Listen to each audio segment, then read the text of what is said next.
السلام علیکم ورحمۃ اللہ وبرکاتہ۔ آج میں آپ صلی اللہ علیہ وسلم کی کچھ حدیث بتاؤں گی۔ آپ صلی اللہ علیہ وسلم کا ارشاد فرمان ہے، آپ صلی اللہ علیہ وسلم نے ارشاد فرمایا، جب رمضان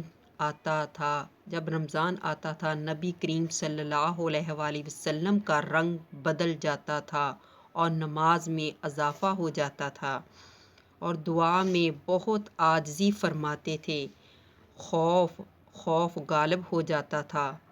دوسری روایت میں فرماتے ہیں کہ رمضان کے ختم تک بستر پر تشریف نہیں لاتے تھے، اللہ کی عبادت میں اتنے مشغول اور مصروف رہتے تھے، ہر وقت مسجد میں اللہ کے نفل نماز پڑھتے، گھر میں آتے درود پاک پڑھتے اور اللہ تعالیٰ کی پیاری پیاری تعریفیں بیان کرتے۔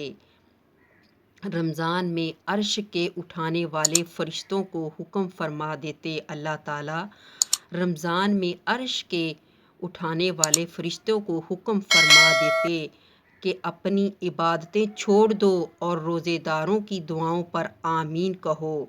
بہت سی روایت سے رمضان کی دعائیں خصوصاً قبول ہوتی ہیں۔ اللہ تعالیٰ کا فرمان ہے کہ جب اللہ تعالیٰ کے محبوب کا مہینہ رمضان المبارک آتا ہے تو اللہ تعالیٰ فرشتوں کو حکم دے دیتا ہے کہ تم اپنی عبادت عرش والی چھوڑ کر اور میرے پیارے نبی کی امت کی عبادتوں پر غور کرو اور ان کی دعاؤں کو پیش کرو کہ وہ کیا مانگتے ہیں اور وہ جو مانگتے ہیں وہ ان کو دے دو۔ اللہ تعالیٰ نے اپنے پیارے نبی کے صدقے فرشتوں کو حکم دیا کہ جب مسلمان روزہ رکھتا ہے اور روزے کا اجر اس کو جو مانگتا ہے وہ دے دو، اور اللہ تعالیٰ قیامت والے دن اجر روزے کا خود بھی عطا کرے گا۔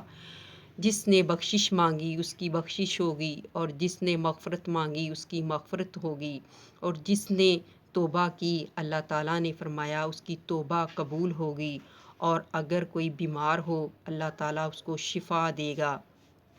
اللہ تعالیٰ کے پیارے نبی نے فرمایا کہ رمضان میں نماز پڑھنا، آپ صلی اللہ علیہ وسلم نے فرمایا، جب انسان کے دروازے کے سامنے نہر ہو اور وہ انسان اس نہر میں 5 مرتبہ نہا لے، کیا اس کے جسم پر کوئی میل باقی رہے گی؟ صحابہ نے عرض کیا، یا رسول اللہ نہیں۔ آپ صلی اللہ علیہ وسلم نے فرمایا، بالکل نماز بھی اسی طرح ہے۔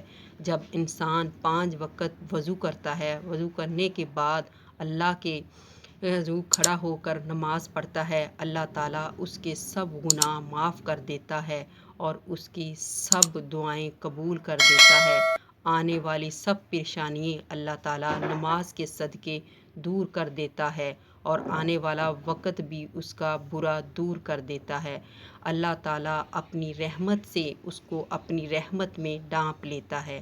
اللہ تعالیٰ کے محبوب نے فرمایا، جب نماز انسان پڑھتا ہے اور اگر وہ اپنی نماز کا درجہ آخرت میں دیکھ لے کہ مجھ پر کتنی رحمتیں برس رہی ہیں، انسان اپنا سجدہ اور سلام اتنا لمبا کر دے کہ سلام ہی نہ پھیرے کہ مجھ پر اتنی اللہ تعالیٰ کی رحمتیں برس رہی ہیں۔ اللہ تعالیٰ کے ہم بہت خوش نصیب انسان ہیں کہ اللہ تعالیٰ نے ہمیں اپنے پیارے محبوب کے صدقے ہمیں اس کے امتی بنایا، جس کے صدقے دوسرے نبی تھے وہ بھی یہ خواہش کرتے تھے کہ کاش ہم بھی اس پیارے نبی میں سے کچھ ہوتے۔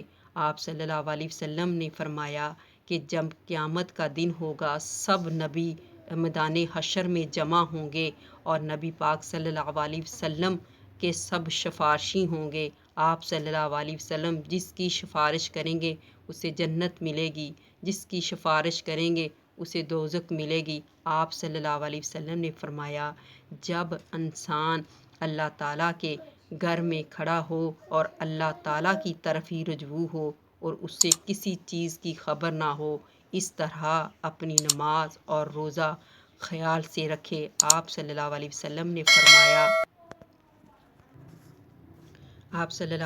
نے فرمایا، کہ اللہ تعالیٰ نے میری امت کو افضل اقرار دیا ہے، فرشتے کو افضل نہیں، اللہ تعالیٰ نے اپنے پیارے امتیوں کو افضل بنایا ہے، اور ہمیں بھی چاہیے کہ ہم اپنے نبی کے امتی افضل بن کے دکھائیں، اللہ تعالیٰ کے بنائے ہوئے راستوں پر چلیں اور اللہ تعالیٰ کے فرمانوں پر عمل کریں۔